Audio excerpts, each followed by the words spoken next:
Hello and welcome everyone. We're waiting for a few people to join us, but while we do, please go ahead, pop open your chat box and do exactly what's on screen. Share with us what's your name and where are you coming from today? My name is Hannah and I'm coming in from Washington, DC, and I'm really glad to be joined by my colleague, Mary. Mary, can you introduce yourself? Hi, everyone. I'm Mary, and I'm coming from North Carolina. So go ahead, open up that chat box. It's something we'll be using a whole bunch today. So please go ahead and put your name and where you're based into that chat while we wait for others to join us. I'm seeing that we have a fellow Washington, DC person. Hello, Sue. Also somebody from Oregon, across the country. Very cool. Thanks for joining us. And we have some new participants on the line. So once again, just make sure that you open up your chat. We're going to practice using that chat box and also get to know each other a bit better. So share your name, share where you're based, where you're coming from today. See, we have somebody from Colorado in the chat. Hi, Anne. We have Tariq from Chicago. Very cool. Right, so please keep that coming. Somebody from New York, excellent. Nice to see people from all over the place, really nice. And Mary asked me a great question earlier, which we'll use as a little bit of a warm up while we wait for people to trickle in. Mary, what were you asking earlier? So my question is, have you ever written a letter? And if so, when was the last time you wrote a letter? Right, which is a fabulous question because I don't think we write a lot of letters anymore. So today we're going to be working on letter writing for a specific purpose, but for yourselves, have you ever written a letter before? And if so, when's the last time? I know I used to love writing letters. I did it all the time. And then I stopped after I was a kid, but I've started writing letters a lot again lately in quarantine and all of that to reconnect with people. So I actually wrote my last letter just last week. What about you, Mary? Well, my partner's aunt actually loves mail and is so good at decorating packages. And so she actually did this thing with, everyone trying to support the post office where she gave you a word, you picked the word, and then she decorated a letter and then sent you a letter based on that word. And so she's my primary, the primary person I communicate with via USPS. Oh, that's so fun. Really interested in other people's stories as well. And just want to say hello to our friend Brian joining us from Germany as well. Thank you for being here, even though it's late in your evening. A couple folks saying that they've written letters really recently. That's cool. So we're going to be practicing some skills that may already be familiar to you, or maybe you haven't written a letter in a really long time or ever. But we're excited to be with you today. And I want to give you a quick overview of our game plan for our workshop and our hour together. So Mary and I are going to get started by telling you a little bit about the organization that both of us are coming from, which is called the Pulitzer Center. And we'll also tell you how all of you, by participating in this workshop and the project that we're talking about, are going to become part of the Pulitzer Center through local letters for global change. After that, because this is a letter writing workshop, we're going to be taking a look at a model, an example that we can explore by looking at first a news story. This news story will be about climate and the environment today. And we'll look at a letter that was written in response to that news story as an example of how we can craft our own letters about global issues. After that, we won't get to this in our time together today, but we're moving toward choosing a news story of your own interest to respond to in a letter that you'll send to the Pulitzer Center and potentially to your local representatives as well. Got Q&A on here, but instead of waiting for the end, please just let us know if you have any questions throughout the presentation. Please also take care of yourselves during this time. Do whatever you need to be comfortable. Feel free to grab water, take a stretch break, whatever you need to do. And let's also treat this as a classroom space. So being respectful of one another in our chat box and sharing out our reflections and positive feedback for one another. You're probably all super familiar with Zoom at this point, but just wanted to give you a couple reminders. Because we're in a webinar, your video is already off and your microphone is muted. So to communicate with each other, we'll be using the Q&A and the chat box. So use the Q&A anytime that you have a question for Mary and me that you want us to answer, and use the chat box anytime you have a response or a reflection or a comment that you just want to share with everybody in the meeting today. So to do that, you're going to want to go down to this small box in your chat and make sure that you select all panelists and attendees. It's automatically set to just all panelists, which means that not everybody in the meeting can see it today. And Hannah, it looks like we have a question from Susan who wants to know if they'll be able to share this recording with students. Absolutely. We're recording the webinar today, and we'll have that available in an email. We'll send you the slides, and we'll send you the recording as well. Thanks for that question, Sue.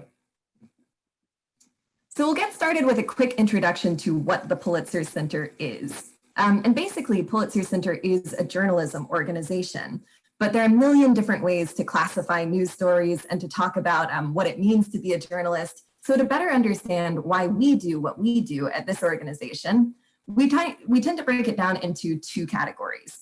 And the first one of those is what we refer to as breaking news. So I'm curious, would anybody mind going ahead and typing into the chat box, what do you think the definition of breaking news is? Or what words and phrases come to mind for you when you hear that?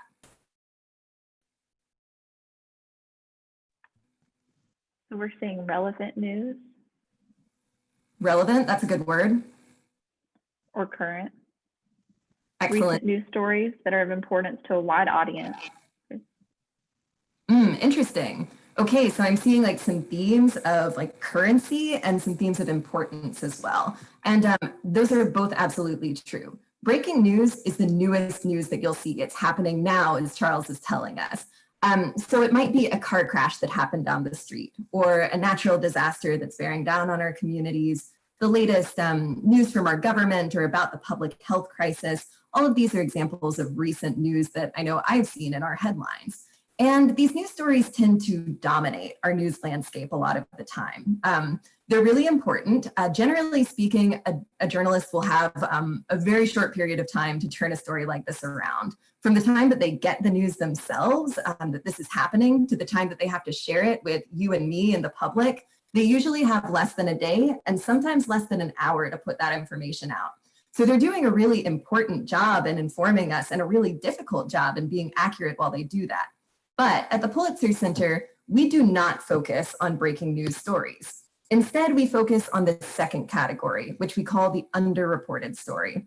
And those are any story that isn't popping up in our major news headlines all the time. One reason that they might not be popping up in our headlines is because underreported stories can take a long time to tell. So instead of telling news stories in a couple of hours, Pulitzer Center journalists tend to take a couple of weeks, a few months, sometimes even multiple years to work on their stories. And you can imagine that that's going to be a very different story that they would put out about the same subject if they took a much longer time to research it, get to know the community that they're in, and really invest in that story to tell it to a wider audience.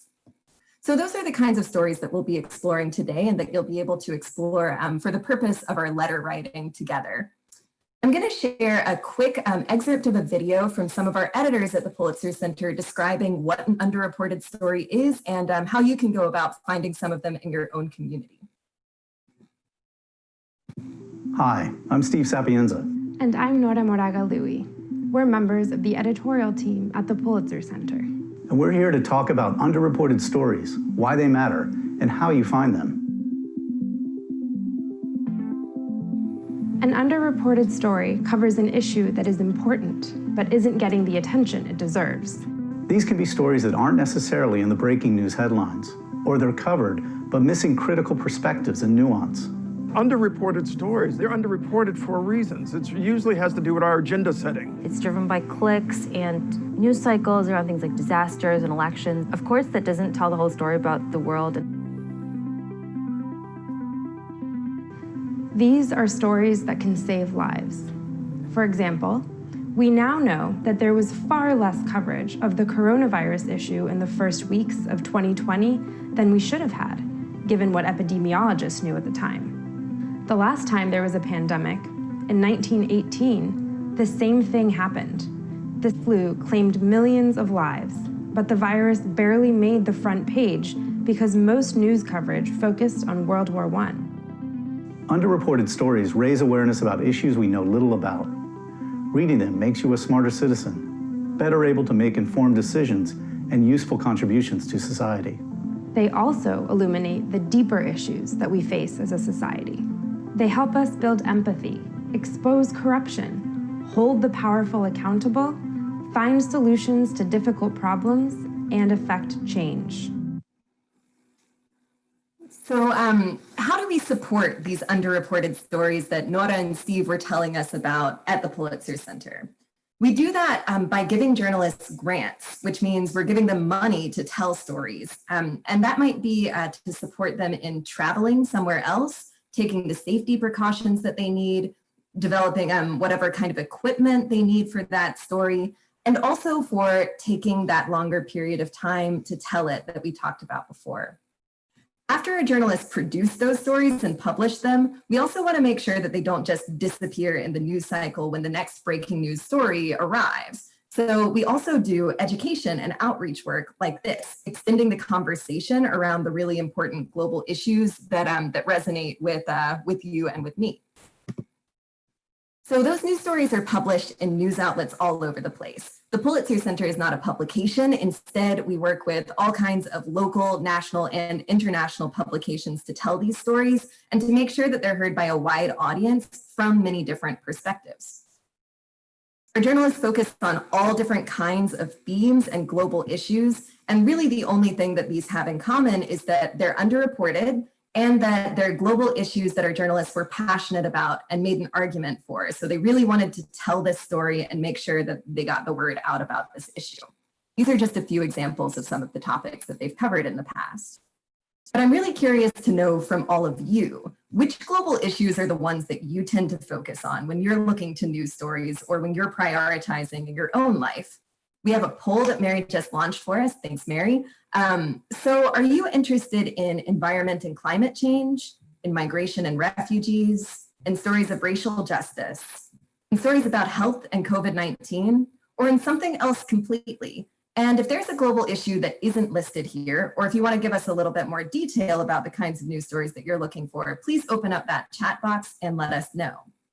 So we're going to close out this poll in just about 5 seconds. So get your vote in 5, in 4, in 3, in 2, in 1, and we can end that poll and share our results.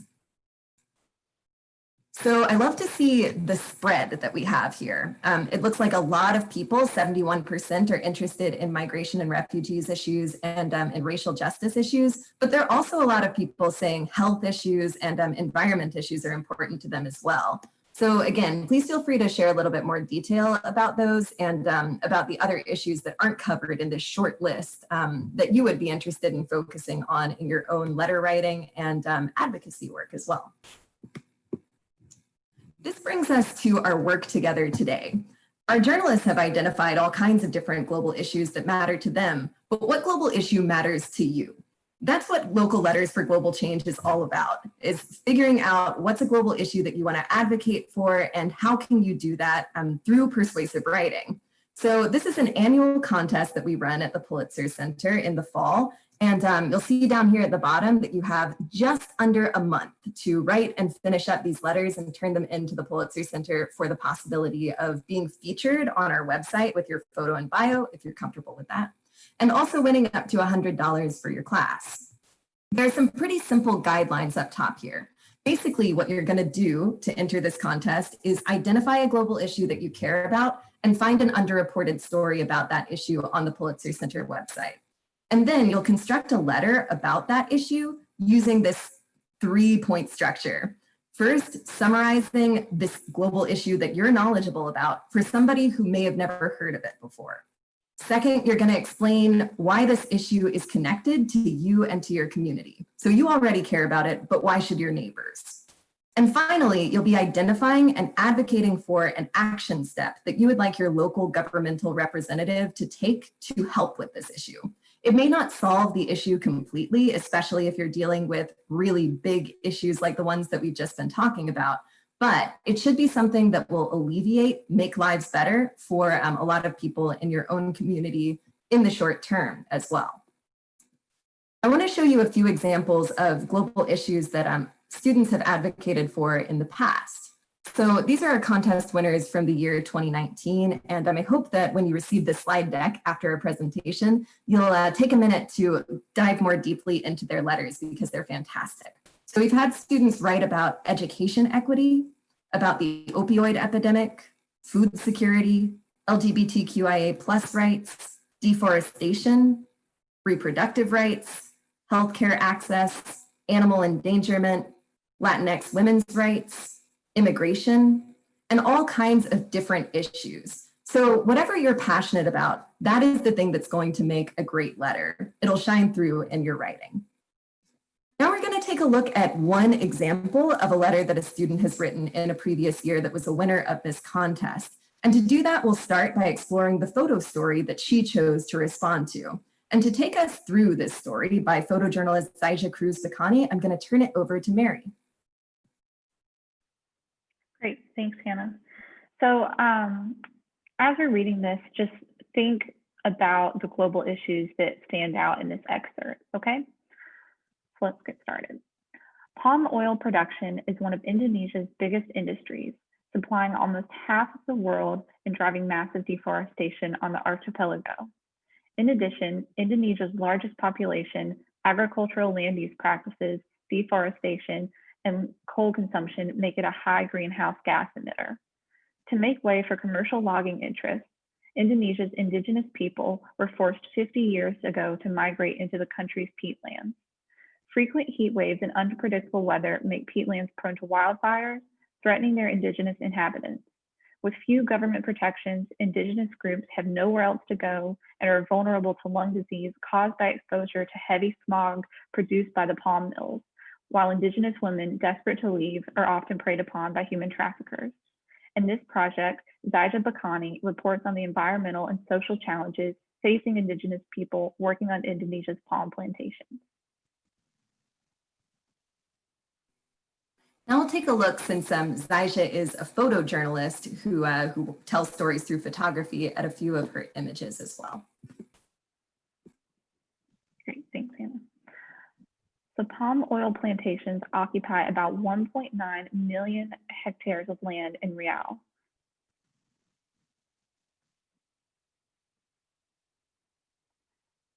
Santi takes a bath in the murky water with a neighbor while her mother Ida washes their clothes. The reservoir is the community's only source of water.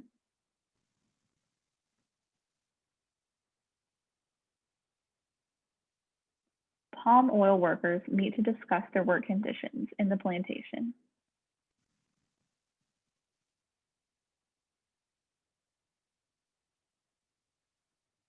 Great. So what global issues did you identify in this story? And just take a moment and in the chat, write some of them down. Let's make a list together. I see that there are at least 12 different global issues going on in this news story. There's so much happening here. So what are some of them that stand out to you? So Tariq says low-income communities are overworked. 100%. Deforestation, fossil fuel emissions, human trafficking, and water inaccessibility. Yeah. Mm-hmm. Some really big ones, yeah. What else? Environmental and economical, good. Great, thank you.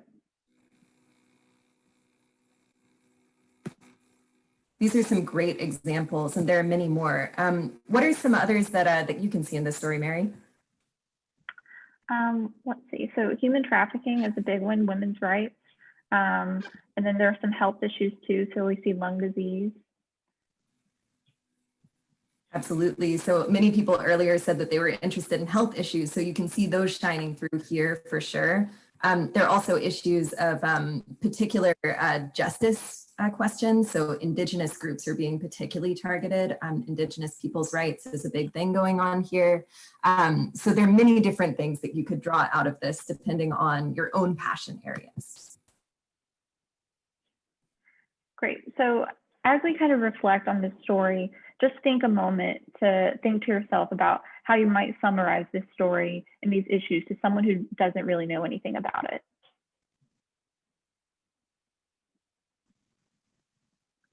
And then think about, what a specific issue from this excerpt that we just read, why might that be important to you and your community? And how do you relate to it? And if you want, just take a moment and also share that in the chat.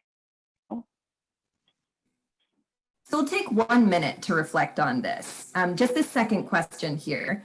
Choose one of the issues that all of you have listed in the chat, which include environmental issues, water pollution, human trafficking, forced migration, low-income communities being overworked, so many different things going on here. We're going to take 1 minute, and I want you to choose one issue and write in the chat box, what's a connection that you can see between your community where you're located, whether that's Colorado or DC or Germany, and what's going on in Indonesia in this story. So I'm going to put 1 minute on the clock.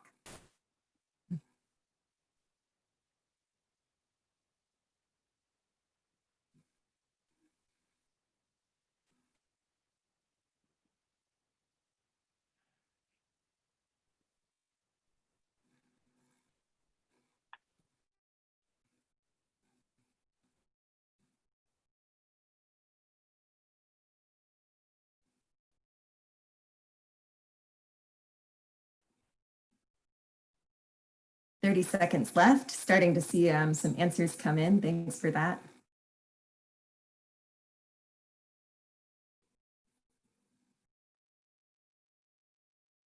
So what issue is important to you in this story, and how does it connect to your community? Take another 10 seconds.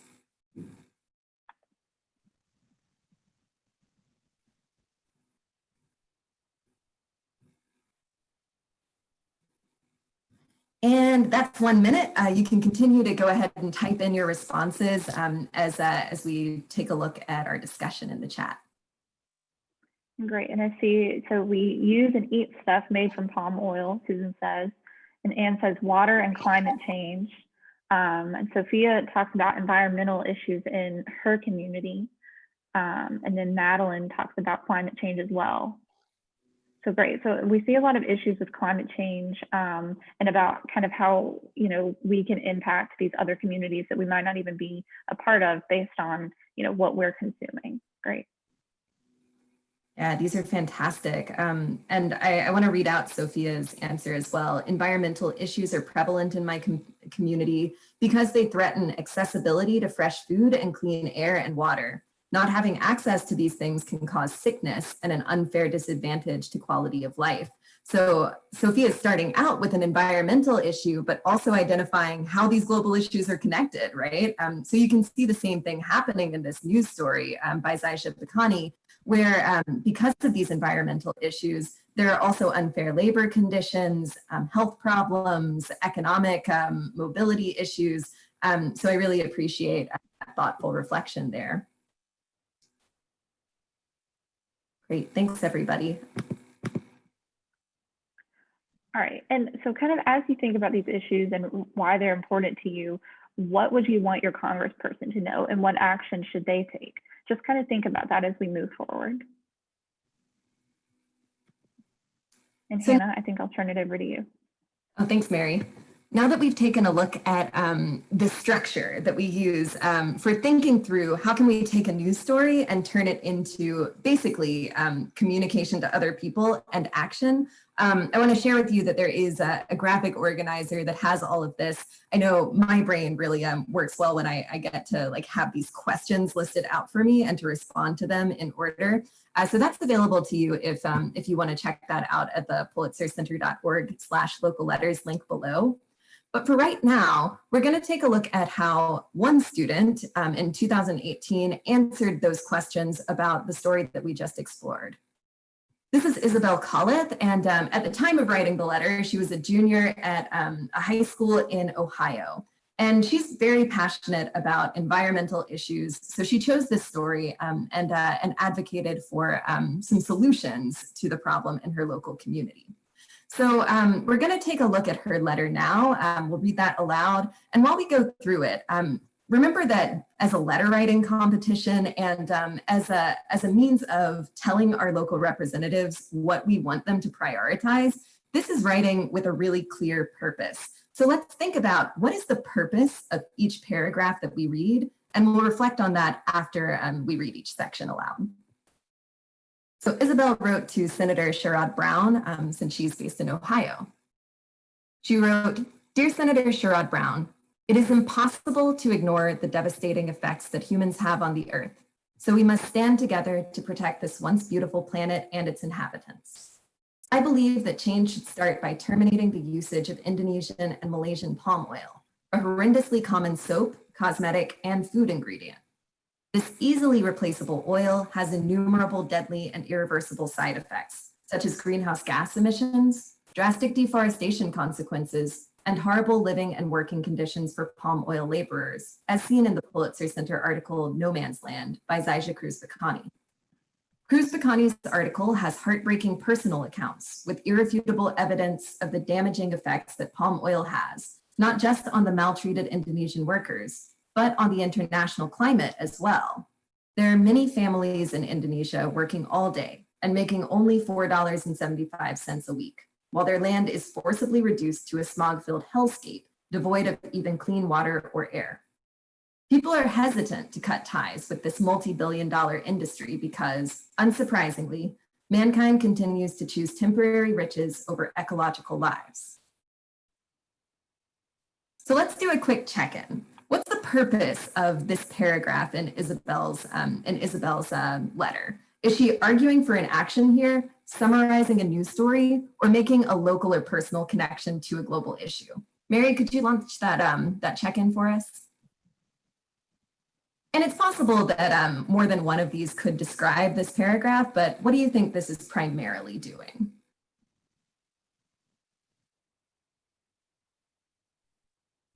This is just the first of 3 paragraphs in her letter.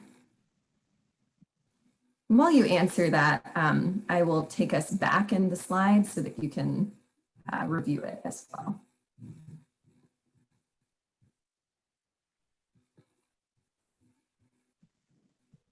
Let's take just another 5 seconds to think about that, and we'll close down our poll in 5, in 4, in 3, in 2, get those votes in 1, and we'll close out. All right, interesting reflections here. So people are seeing that there's local and personal connection to this this issue. Definitely, this is really personal for her. I think that comes through very clearly. And also, people are seeing argument for action. So I think Isabelle's giving us some general motivation for why we should act, but I don't see the specific solution for what we should do in this just yet.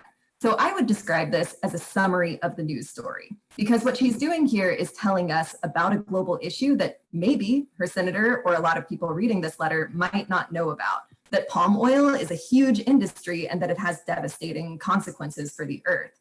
And she's telling us about what that's doing to people in Indonesia, summarizing a news story by Zaija Cruz-Bacani for us. Let's take a look at the second paragraph. This issue is important to Ohio because we, as the consumers of palm oil, are renewing the industry by ensuring constant demand for this destructive import. If everyone in their own community took the time to care about palm oil, we could collectively destroy the industry at its base. Change starts locally, and then it becomes a movement. We as a community should care about this world, and we should care about the heartbreaking violations against human rights. It may seem that my writing to you is futile and immature in its expectations, but to lay down and accept such a fate would be to lay down and accept death. Stopping palm oil matters because ending climate change matters. Stopping palm oil matters because our forests and animals matter. And stopping palm oil matters because human lives matter. So let's do another check-in. in this paragraph of Isabelle's, what do we think the primary thing going on is? There may be a little bit of all of it, but what's the primary thing that's happening in this paragraph? Is she making an argument for an action, summarizing a news story, or making a local or personal connection to a global issue? And we'll just take about 7 seconds to decide on that.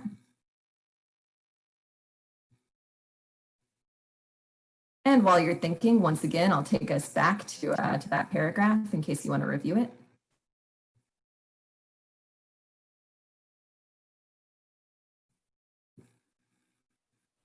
And we'll close down our poll in 3 seconds, in 3, in 2, in 1.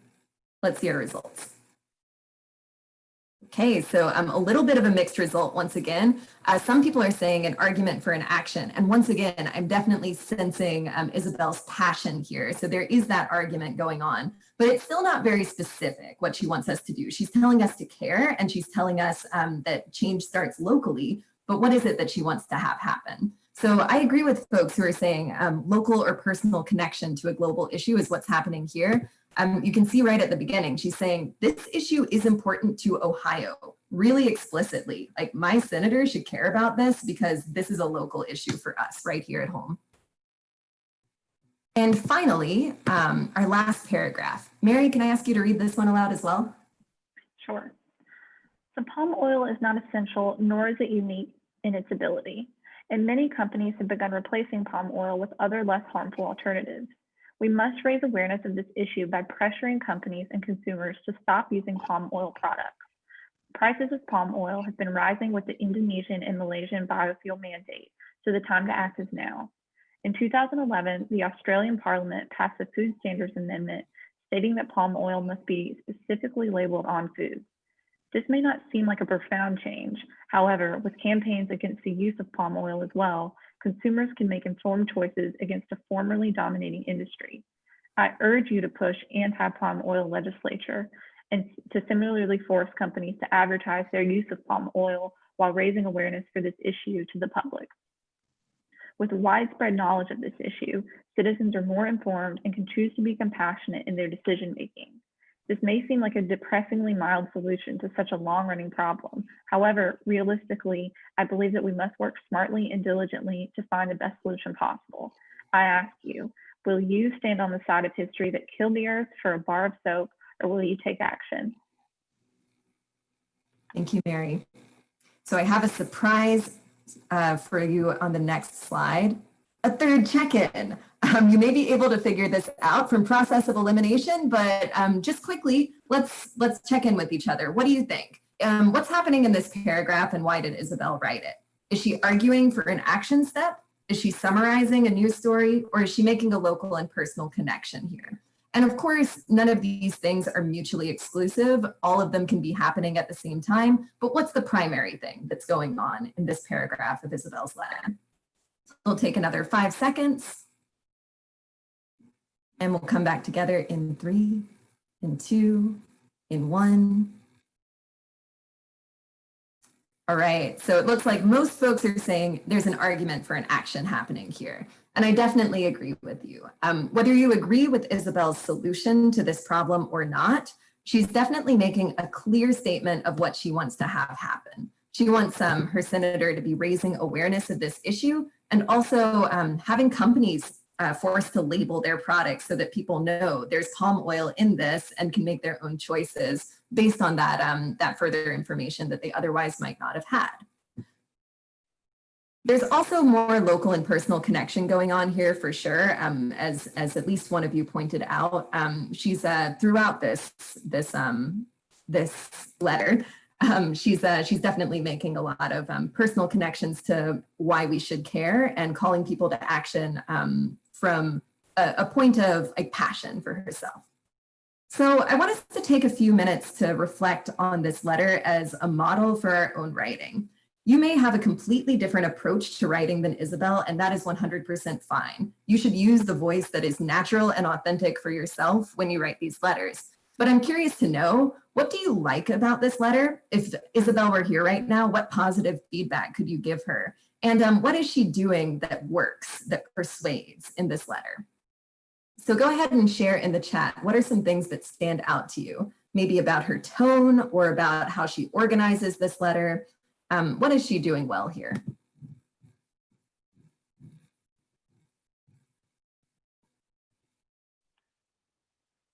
So Tariq is saying that, she was very straightforward with her claim, which I definitely agree with. And then Fareed is saying it really sounds like she has done a research and her argument is really convincing. Yeah, those are both great points. She is really clear. She states like in the first sentence of every paragraph exactly what the connection to her community is, why people should care about it, and then finally makes a really clear argument. So I definitely agree with you, Tariq. And Fareed's pointing out that there's research, outside research that went into this. You can see this isn't part of Zaija Cruz Bacani's story necessarily, but Isabelle is bringing in an example of the Australian Parliament who did something similar that worked in their community and arguing that maybe it'd work here too for the same reasons. And Madeline is saying that she used evidence without disrupting her argument, which I really agree with. And also kind of thinking about that, she's done the research, but she's also providing these solutions. She has them in the letter. So they're very easy ways to approach the issue.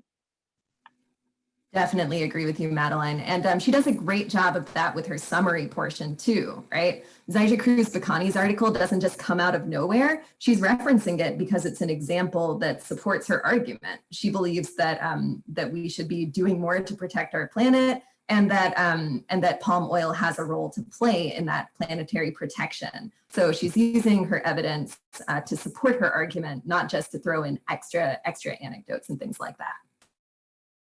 Another thing I really like about this letter is just how passionate I can tell Isabelle is about this issue. She's really unrestrained in telling us why she thinks that this is something that we should care about, both because it affects our lives and also as maybe for her an ethical, moral obligation.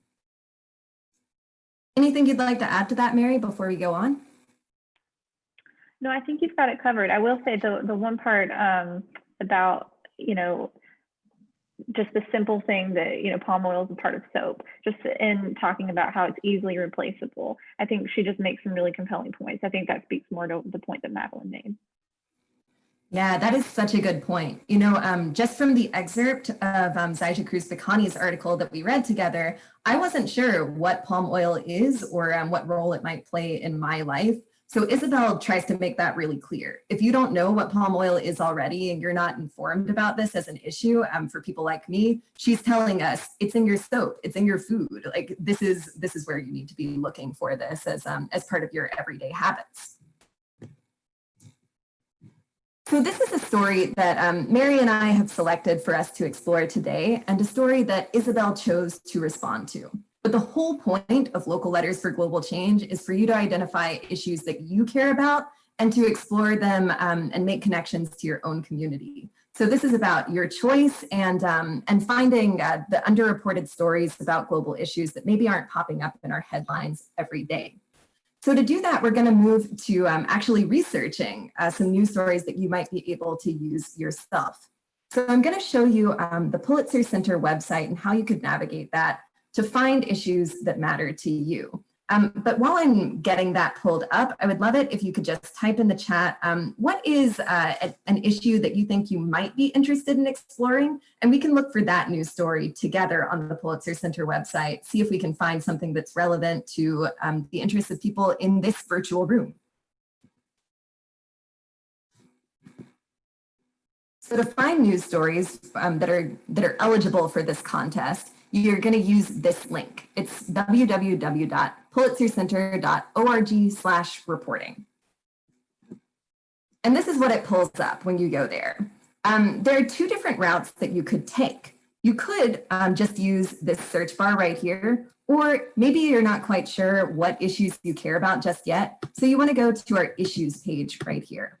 This will show you a whole bunch of different issue areas that a lot of our reporting falls under. So maybe you know that you're passionate about finding solutions to issues raised by the pandemic and you want to research COVID-19 stories. You could open that up and see all of the stories published about COVID-19 by the Pulitzer Center since the pandemic began. There are issues on specific topics like civil asset forfeiture and more general topics like children and youth. Many of you indicated that you were interested in environment and climate change, so you can find that here. A lot of other folks said that they were interested in migration and refugees and racial justice issues.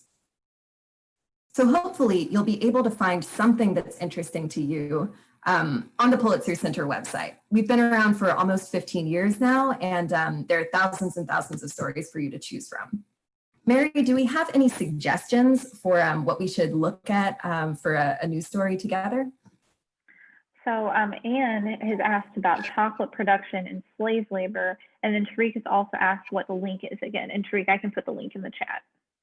Yeah, great. Thank you so much. And Anne, let's try to find a story that would be relevant to you if you were looking for a story about chocolate production and slave labor. So thank you for putting that into the chat.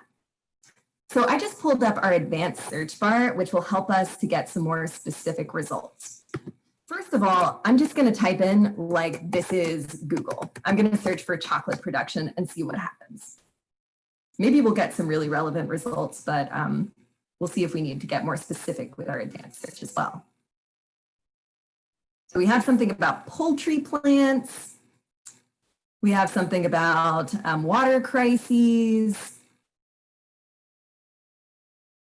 We have something about a dairy farm. So far, I'm not so sure that if I were looking for something about slave labor and chocolate production, that this would be working for me. So what I'm thinking about is how chocolate production is usually tied to an issue of international trade. And we have an issue for that on our website. So I'm going to make my search a little bit more specific and see if that helps me out at all. So we have something about unfair labor conditions here, which isn't quite what I'm looking for yet. And at the bottom of our page, I've come up with something that I think would work. Where does chocolate come from on the Ivory Coast? Might be a story that would be relevant to you. So you're going to want to start with those broad ideas, but if you're not finding what you're looking for immediately, don't give up. Go to these different tags and see if you can narrow it down a little bit and think about how you could find something a little bit more specific.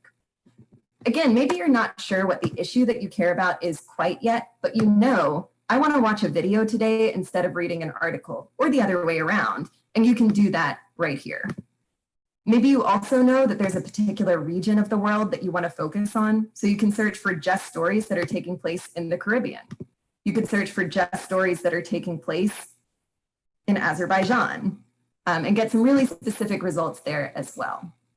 So now that we've introduced a little bit about how to navigate this Pulitzer Center website, Mary has helpfully dropped the link to the place where I am into our chat right now. And we're going to take the next 5 minutes just to explore there. Think about what global issues do you care about? What news stories might you want to be looking for? And go to that link and explore. See if you can't find a news story that you think you could use for your own letter. And once you've found it, drop it into the chat box so that all of us can see what you're thinking about using for your news story. So we'll come back together at 5:18 Eastern time in 5 minutes from now. And I'll have that up on my phone clock here if you're wondering where we're at in our time. Let us know if you have any questions in the Q&A or in the chat box.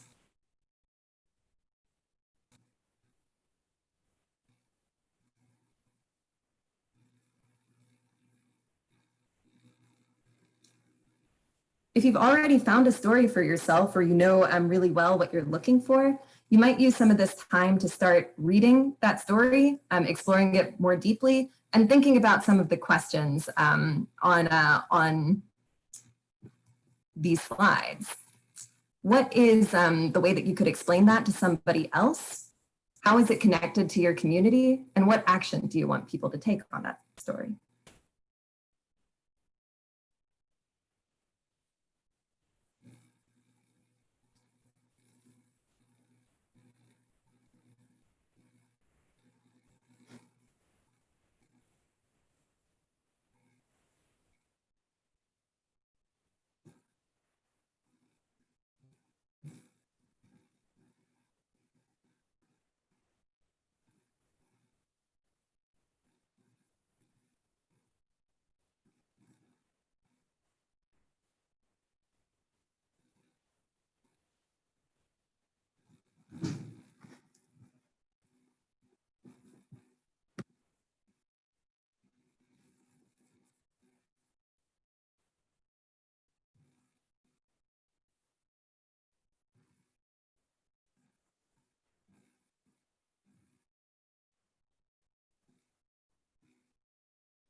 I love seeing some folks' responses starting to pop up in the chat. So Tariq came ready with a story, which I love, about how history museums are going to remember the moment of COVID-19 and how they're struggling to adapt to the pandemic reality. Mary, do you want to share your story as well? Sure. So this story is kind of about, I'll read out the full title. Broadband still hasn't reached the last mile in NC, and COVID-19 is making it worse. And so it's kind of talking about, just internet access is extremely limited, especially in some rural places. And so now that a lot of things are moving, virtual participation, businesses are having to rely on online ordering, students are having to rely, I know as many of the attendees might be familiar with, rely on internet access that they didn't have prior. So it's all about getting access to people, which is an issue that I think has, really been highlighted because of the pandemic. Thanks, Mary. And you don't have to make much of a stretch for yourself to think about why that issue is important to you and your community, since you're located in North Carolina. But that doesn't mean that it's not a global issue. I bet that's the same for you, Tariq, since you're coming from Chicago. This is a local story for you, but this is a national and a global story and its implications, because even though this story is about something that's happening in your backyard, there are also internet access issues here in DC, where I'm based, and all around the world. And same thing with museums and other arts industries trying to stay afloat during the pandemic. That's something that's relevant to all of us everywhere. We'll be coming back together in a little bit less than 1 minute.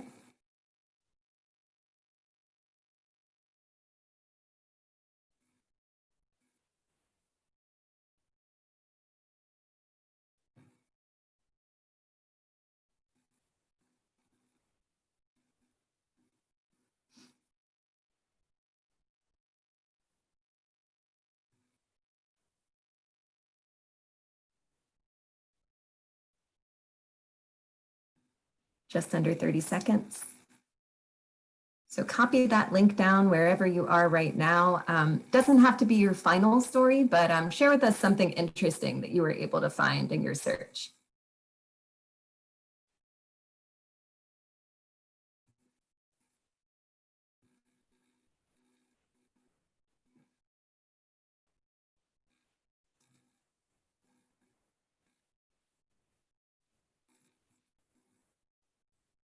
And that's 5 minutes. So please come back to our shared space if you're not here yet. And would really love to see a few more examples of some news stories that you're finding.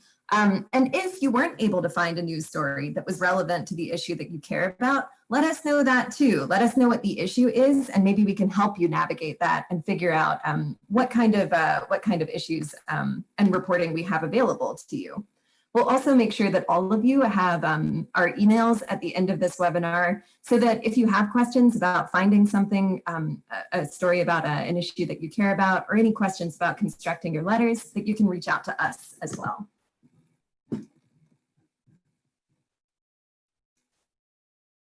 So please keep sharing those stories in the chat and what you were able to find on the website.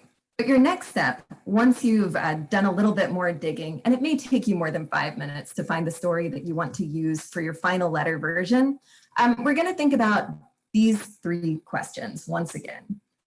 How could you explain this story to somebody else? So writing a summary of the news story and the global issue it presents. Secondly, how could you explain why this issue is important to you and to your community? Why should your neighbors care? And why do you care about it in the first place? And thirdly, what's an argument for an action that you could present to your local representative? This is election season, so thinking about what global issues you want to see on the agenda and what they should be prioritizing is a really important thing to do. Does anybody have questions about local letters for global change as a contest, or finding the news stories that you're interested in right now?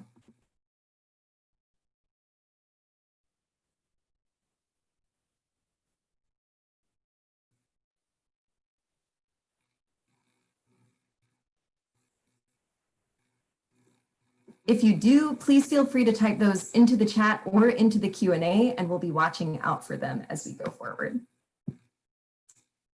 I want to remind you before we close out together of where we're headed with this contest. This isn't just contained in this webinar space, but instead is a project that you can continue on your own time and potentially get your voice heard by a lot more people.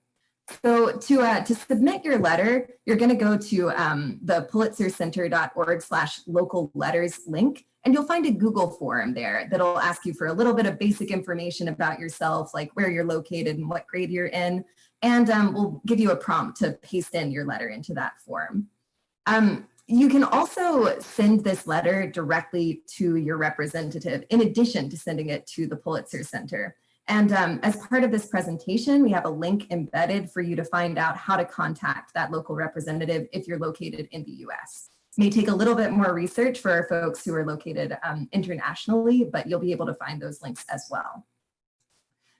Finally, this has a deadline of Friday, November 13th at 11:59 p.m. Eastern Time. So you have a little bit under a month to polish these up, figure out what is it that you want to advocate for and how. And it's one of the best parts of my year and everybody's year at the Pulitzer Center when we get to read these letters. So just know that your letter is going to be read by multiple people here, and that we appreciate so much the work that you're doing to get the word out about underreported stories and to advocate for an actual action step for what we could do to make the world a better place.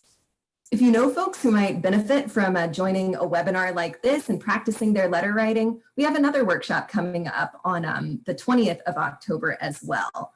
So please feel free to register for that or send that link on to others.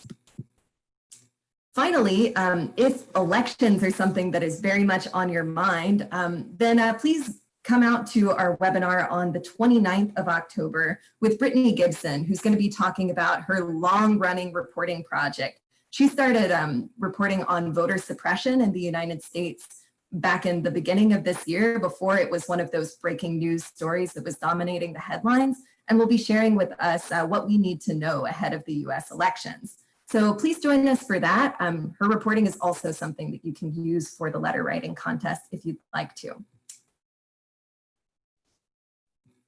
Sue is giving us a shout out for Brittany, who's been in Sue's class before, so thank you for that, Sue. So we're going to close out together now. And to do so, I'd love for everybody to just take a moment, reflect on everything that we've talked about together today, and consider, at this point, what is one word that you could use to describe the global issue that you care about? What is one word that thinking about these global issues and the action steps that you want to take makes you feel? So I'm going to open up my chat, and what I'll type, thinking about the issues that are pressing to me and taking action on them, is that I feel inspired. And I feel inspired not only because I believe that there are things that we can do about this, but also because there are all kinds of people all around the world who are writing these letters, taking action, getting results on the issues that they care about. So it's very inspirational to me to get to receive your letters and see what you've been thinking about too. Mary, could you also share a word with us? I'm going to say informed, because I feel like, especially after reading so much about palm oil, now I want to go look at all of the products that I have and see which ones include palm oil. Absolutely. When I read this story for the first time, honestly, it completely changed my consumer habits, which is one of the coolest things that journalism and these letters can do. I love that Fareed's word is change, that it's possible to make these changes. Eve says consciousness, beautiful. Thank you so much for sharing these, and thank you for sharing this space with us today. So if you have any questions, please feel free to reach out to us. We'll be following up with you to share the slide deck and all of the links that you'll need for entering the contest, as well as a recording of this webinar for yourselves or to share. Thank you again for being with us today, and I hope you have a wonderful rest of your day. Bye, everybody.